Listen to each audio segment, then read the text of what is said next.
Hi everyone, thank you for coming today. My name is Courtney Lindner and I'm going to be presenting on Good Health, the college edition. So the majority of my crowd here today are university or college students or recently graduated university or college students. And then we have some additional guests. Maybe we should show them.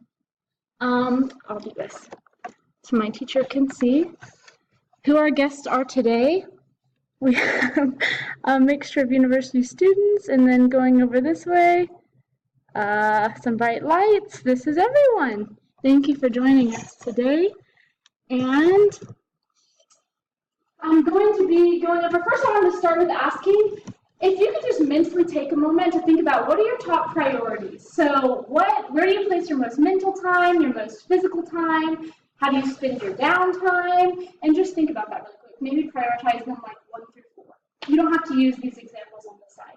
You can just come up with your own. So everyone kind of have an idea of how they spend their time, what's important to them.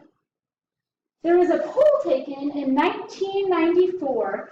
This survey of university students, and 95% of them, health was their #1 priority, which blew me away, especially because they're university students. So you would think things like academics or relationships with their roommates would be a little higher, but in 1994, which is about 25 years ago, health was their top priority. So where are we now? In 2015, a survey was taken, and 50% mentioned that it was somewhere on their priority list. So we went from 95% their #1 priority to, I think about it sometimes, half of the students. So why the decline? And then primarily what we're going to focus on is what you can do, since the majority of this audience is university students or college-aged individuals. The first principle I wanted to share that I found beneficial is focus on what's inside of your control. I have a question. Who in this room has experience with Pinterest? Has an account? Has looked up different things for like events? Okay, I think almost every hand, which is totally believable. Pinterest is one of my favorite places to go for individual ideas, for inspiration about things, and I find that I pin lots of things that are slightly out of reach. For example, each of these are things that I have pinned recently.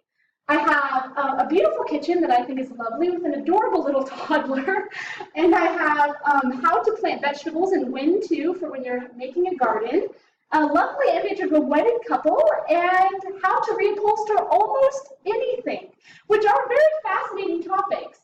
But when I started thinking about university students, college-age people, I realized that a lot of the things that I pin are completely irrelevant to this phase of my life.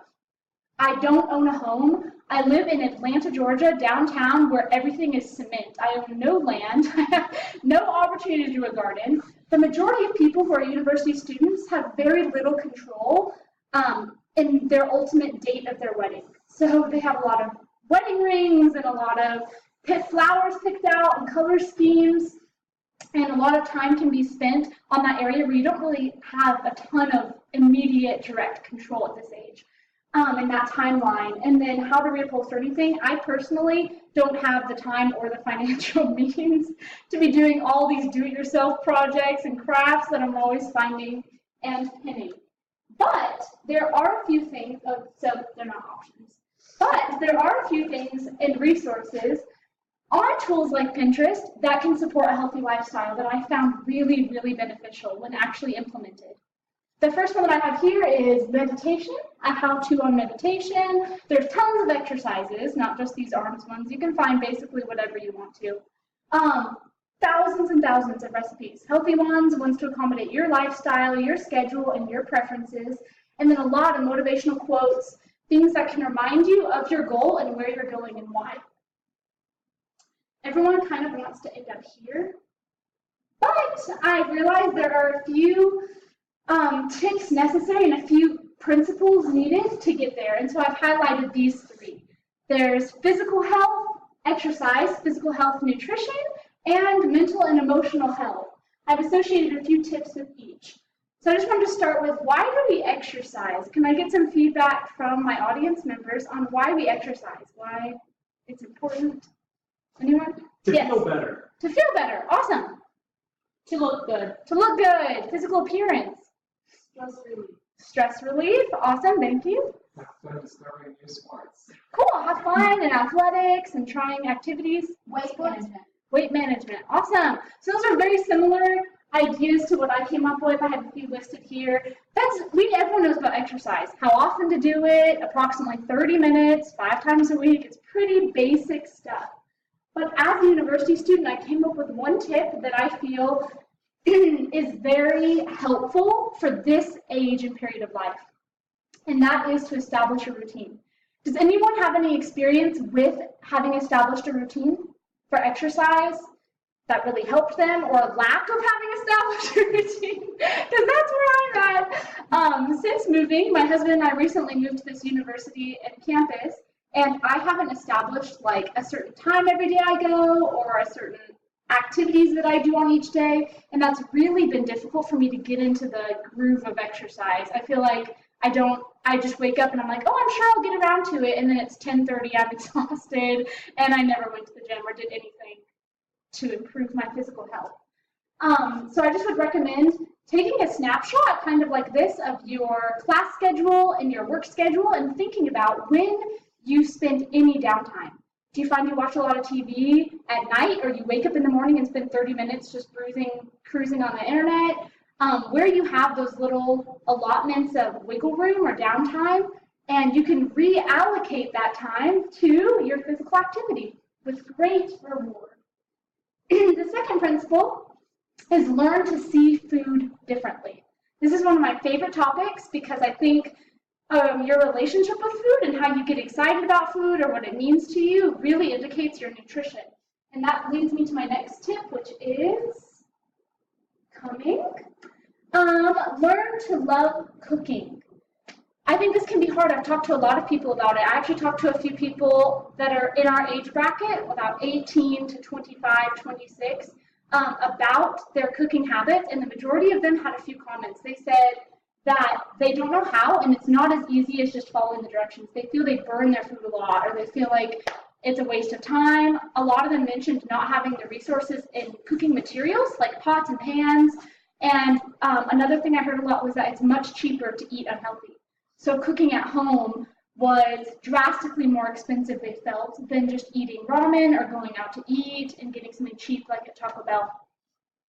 And so my comment to that is, if you have questions about specific recipes or budgeting and planning for your week, that's not a part of this presentation, but that's one of my favorite topics, is learning how to buy main ingredients and bulk ingredients and then make a lot of different meals, probably a dozen meals, with 1 or 2 or 3 items that you buy at the grocery store, and usually they're under $1 for each item, like a head of cabbage or a bed of lettuce or a couple heads of lettuce. And you can make a lot of different meals, especially if you're just a single individual or you and your spouse. Your house is usually a really small amount to your household members you're feeding at this age time in life. So it's a good time to learn how to cook on a budget. The third principle and the final principle that I want to share, college is a time for setting habits, be intentional. And the point that I want to emphasize here is that the majority of people in this age bracket don't have high levels of commitment outside of school and immediate relationships. And so as children come into play, and as a couple of different elements, your career come into play, then responsibilities at church, whatever it may be, I think you have a little less time for exploring who you want to be and why you want to be that.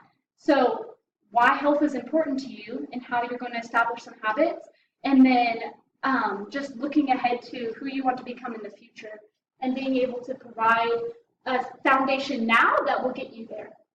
And the tip for mental and emotional health is to practice meditation. This has been something that I found has made a huge difference for me, practicing it daily. And I just want to, I guess if I were to say just an explanation on this, is that meditation is not necessarily sitting, being zen, for a half hour or an hour. Meditation can be a form of prayer if you're a religious person.